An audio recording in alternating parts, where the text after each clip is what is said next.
Welcome to Lewis University's Career Discovery Podcast, where we discuss the dynamics of careers in the 21st century. Today we are going to be discussing the impact of the digital age on business.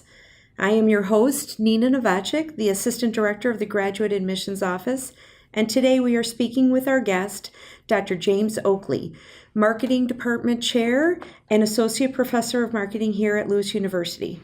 Jim, thank you for joining us. Nina, thank you very much for having me. I'm really excited to come in and talk about the digital age of business and what it is doing to all of the aspects of business that we're engaged with in the education side. Great. That's great. So I'd like to start out with, I know in one of our discussions you had mentioned before that one of the impacts of the digital age on business has been the incredible amounts of data that has been created, and that the data itself really has no value, but rather the value comes from analysis and interpretation. I'm wondering if you could explain this a little bit more. Sure. So what makes data valuable is what you do with it. Okay. So the data by itself is not particularly useful. Clearly you need data, but the data is not sufficient to generate information that a business can use for making decisions, which is the point of collecting the data in the first place. Mm-hmm. So if you're not using data and information to inform decisions, then you don't need it. But data alone can't help you. You need to understand how to analyze the data, to turn it into information that you can actually use. And information is data that is contextualized and converted into a format that can be used by decision makers. So data is necessary. It's just not the end of the process. The process, right. Okay. All right. So as you mentioned, we all need data, and we all know there's incredible amounts of data collected from different sources, companies' current databases, to social media, to research data. How are businesses even dealing with this content overload that we're seeing? So some of it is avoiding the overload in the first place. So companies that are good at this do not fall into the trap of thinking that more data is always better. Okay.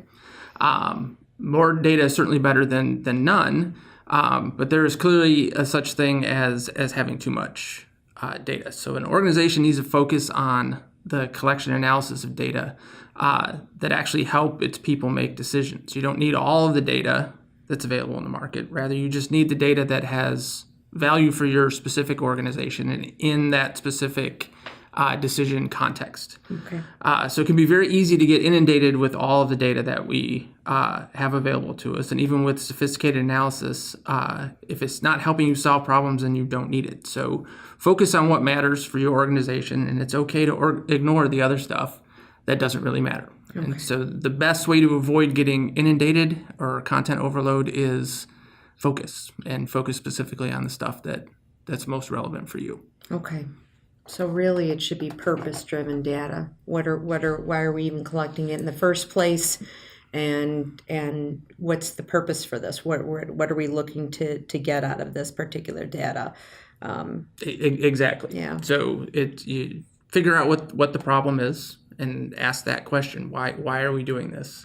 Yeah. And from there, it starts to become more apparent what data you need to answer the questions. Then we need to analyze that data, and now we've got something that's context-specific and useful. Right.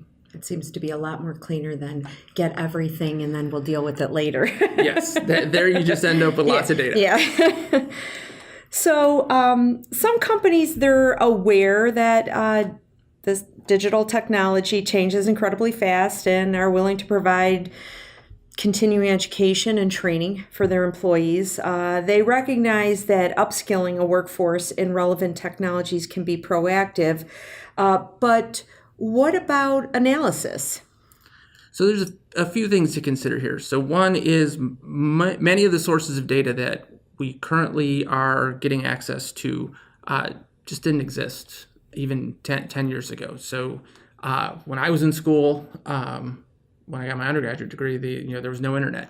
Yeah. And even things like email were like a science fiction type of topic.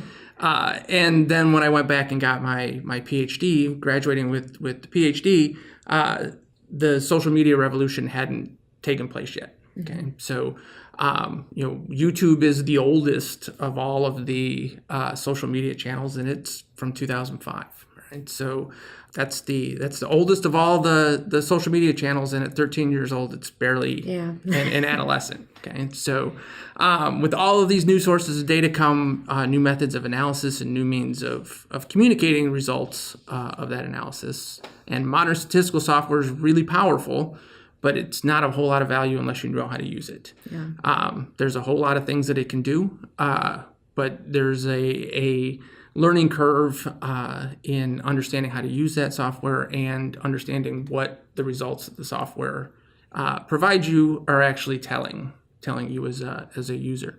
And the same goes for communicating the results. And so new data sources come with new language, and that needs to be learned in order to understand both what we're looking at, what the results are, and how to share those results. So converting all of that into useful information is kind of based around the idea of interpreting these results into a format that can be utilized for decision making, but also communicated.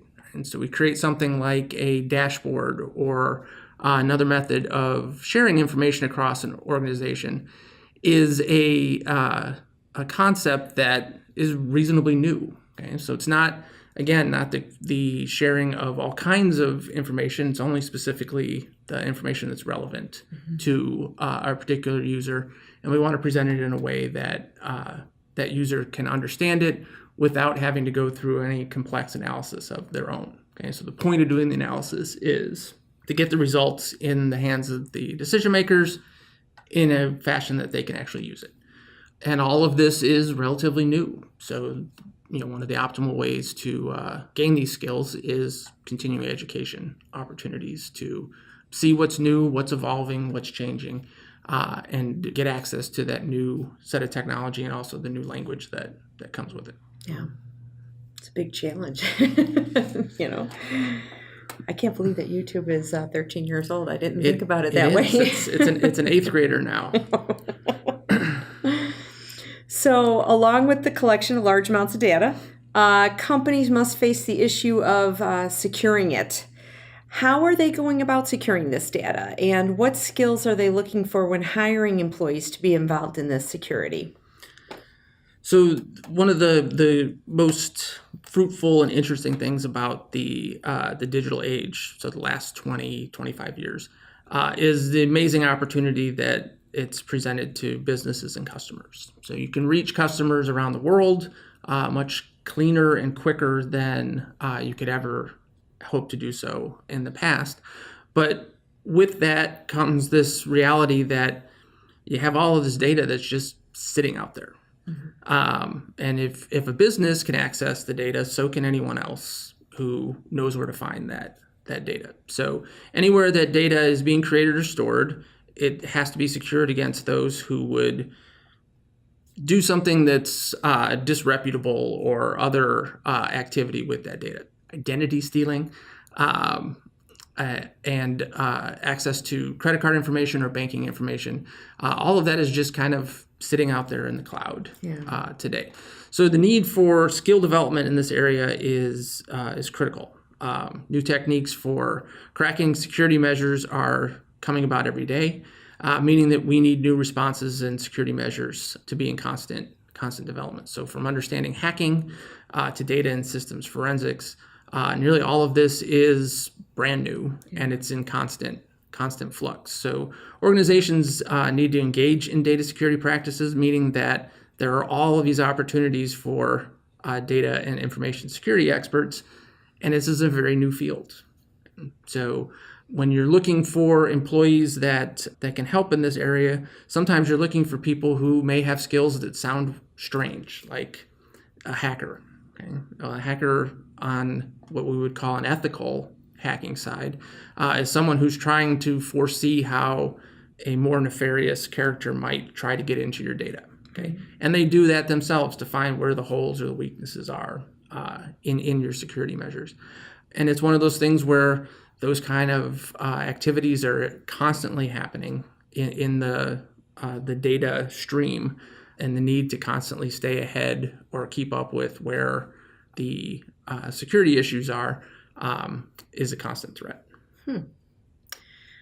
So what we've discussed today actually touches on several of the programs under the College of Business, from marketing and social media to business analytics to information security. Was there anything else you wanted to add possibly about either all three of these programs or one individually that you thought might tie us back into the subject of data analysis and collection and securing? Sure. So one of the more interesting aspects of not only what's happening in the field, but also what's happening in the education side is that this is constantly changing. So we have the Master's in Business Analytics that is a relatively new program that has skyrocketed in enrollments without really any type of marketing or advertising behind it. Those skills are in significant demand. They're not typically skills that you see individuals coming out of their undergraduate educations with. We have excellent faculty that helped put that program together, and it's in one of those phases where we're still trying, and will continue to be trying, to optimize how that program works while students are in it. So it is a dynamic program working with very dynamic topics. And the same goes with the information security. We've got experts both on the faculty and from the field who are coming together to teach in that arena, making for, again, a constantly changing opportunity to acquire new skills. And then there's the marketing side, where we're creating a lot of this data for our security experts to secure for us and our analytics experts to analyze. We're out there generating it, and virtually everything we do in the marketing space today is digital. And whether that's social media or using your website or connecting with consumers via electronic commerce, it is a continuing growing field. But that's where all the investment is on the marketing side for organizations, is on the digital. It's more efficient, more effective at reaching the audience. And the beauty of it is, for the rest of this, it creates all of this data that now we've got to work through and figure out what's useful, what can we use it for, and how can we use it to make better decisions to deliver better products and services to customers. Right. And you can really, in that sense, you can even get your data, it's all in real time. It is. As well. So you can make your decisions much quicker than before. Correct. There's no more waiting 3 months for a data report to come to tell you how something is performing in the market.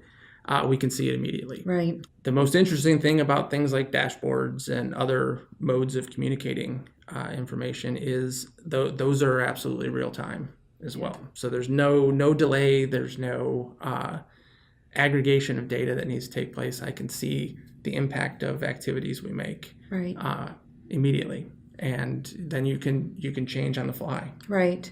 Which is both incredibly interesting to see at play, but it's also kind of scary if you think about it. We used to know we'd release something into the wild, and you could watch it grow over time. Now you release it, and it's the impact is you can see what's happening almost immediately. Right. But that's okay. That's good. It is. Well, Dr. Oakley, we thank you so much for your time you spent with us today on our Career Discovery podcast, and we hope that you can join us again in the future. Of course. This was great. Thank you very much. Thanks.